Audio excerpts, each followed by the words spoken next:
Bismillahirrahmanirrahim. Assalamualaikum warahmatullahi wabarakatuh.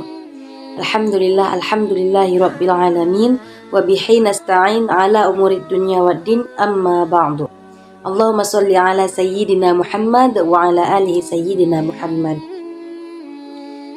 Alhamdulillah para sahabat, sampai saat ini Allah masih memberikan kepada kita nikmat kesehatan dan nikmat kesempatan, sehingga kita masih dapat melakukan aktivitas sehari-hari, kita masih dapat mengubah waktu kita, mengubah diri kita agar selalu di jalan Allah Subhanahu wa taala sebelum kita semua kembali ke hadapannya. Nah, itu adalah salah satu nikmat yang sangat besar yang wajib kita syukuri. Alhamdulillahi rabbil alamin.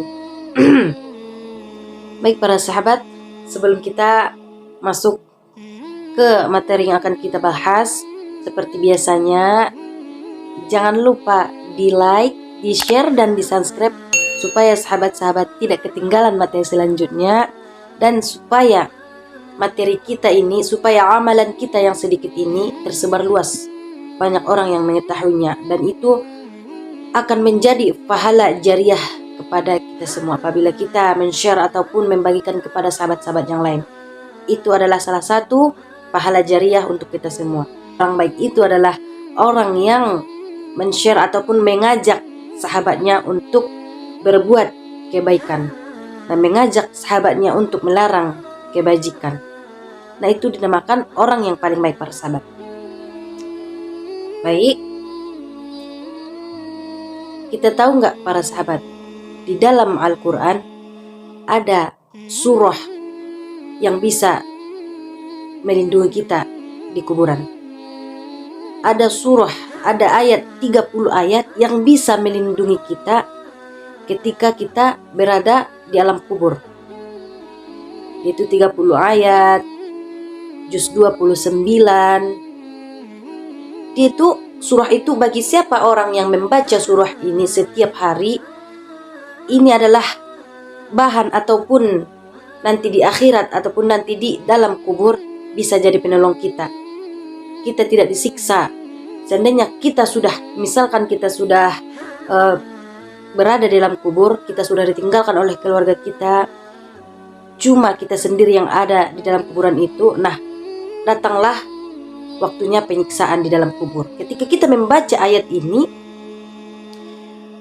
itu sebagai pelindung kita. Jangan dia sewaktu hidup sering membaca ayat saya. Dia sewaktu hidupnya sering membaca ayat-ayat ini. Nah, itu yang 30 ayat. Apa yang 30 ayat ini, Kak?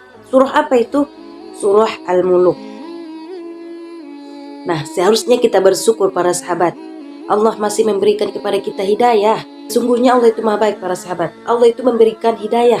Allah memberikan banyak cara terhadap kita agar kita bisa mematuhi, agar kita bisa melewati siksaan kubur itu. Sesungguhnya di dalam kubur itu sangat pedih para sahabat, sangat sakit di dalam kubur. Kenapa kakak tahu? Memang kakak sudah pernah merasakannya? Tidak. Tapi coba hayati, coba buka Al-Quran. Di situ semua dijelaskan. Ketika kita menghayati di dalam Al-Quran bagaimana dalam siksa kubur, bagaimana apa prosesnya, terkadang kita itu bisa meneteskan air mata apabila kita menghayati para sahabat. Maka sesungguhnya siksa kubur itu sangatlah pedih. Mungkin kalau kita membayangkan kita tidak bisa melewatinya. Tapi dengan baiknya Allah, Allah menurunkan, Allah mempermudah. Memang benar para sahabat, Allah itu memberikan azab ataupun siksaan dalam kubur itu sangat pedih. Itu Allah yang memberikan. Tapi itulah maha baik Allah. Allah menunjukkan, Allah memberikan, Allah menurunkan surah Al-Muluk. Wahai hambaku, ini saya kasih kepada kalian surah. Kayak saya kasih kepada kalian tips. Saya kasih kepada kalian kemudahan. Sesungguhnya alam kubur itu pahit, maka kalian hambaku bisa melewatinya ketika kalian membaca surah Al-Muluk ini. Itu maha baik. Allah maha baik para sahabat. Allah memberikan siksa kubur yang sangat pedih, tapi Allah memberikan tipsnya bagaimana kita bisa melewatinya. Apa dia? Surah Al-Muluk 30 ayat. Juz 29 30 ayat. Ayat 1 sampai 30 mari kita baca. Itu kalau kita terbiasa para sahabat, waktunya itu cuma sebentar. Ayat 1 sampai 30 itu paling 3 atau 4 menit ketika kita sudah terbiasa. Maka luangkan sedikit waktu kita ketika mau tidur, baik itu setelah Isya, baik itu setelah maghrib. Pokoknya di waktu malam tidak apa-apa.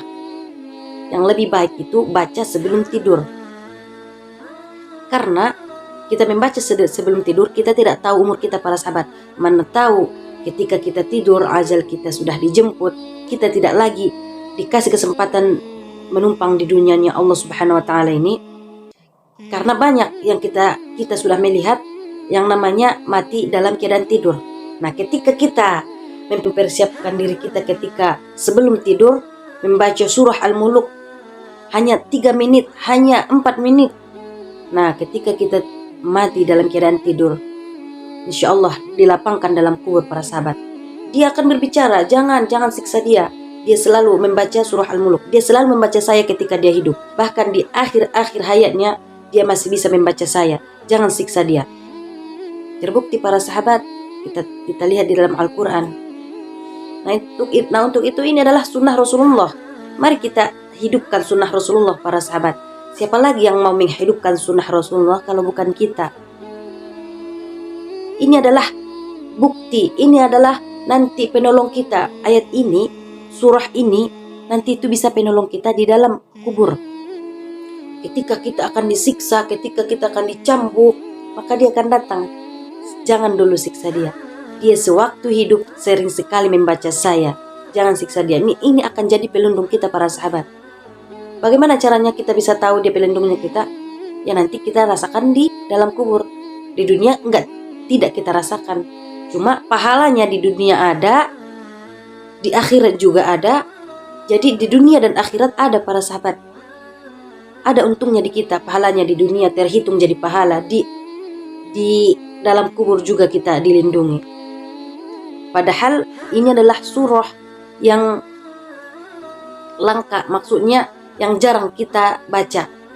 Tapi Allah memberikan kemudahan terhadap kita. Bacalah ini wahai hambaku, surah ini adalah penghalang kalian nanti ketika di alam kubur, melindungi kalian nanti ketika di alam kubur.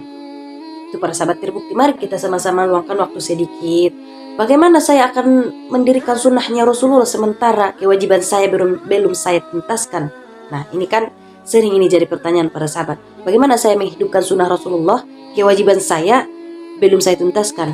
Itu tergantung diri Anda, tergantung diri kita. Tanya diri masing-masing. Orang lain sudah di depan para sahabat. Orang lain sudah melaksanakan sunnah-sunnahnya. Kita wajibnya saja belum bisa. Bagaimana? Orang lain sudah di Malaysia, kita masih Indonesia. Orang lain sudah di negara lain, kita masih di negara sendiri. Coba, sampai kapan kita mau seperti ini para sahabat?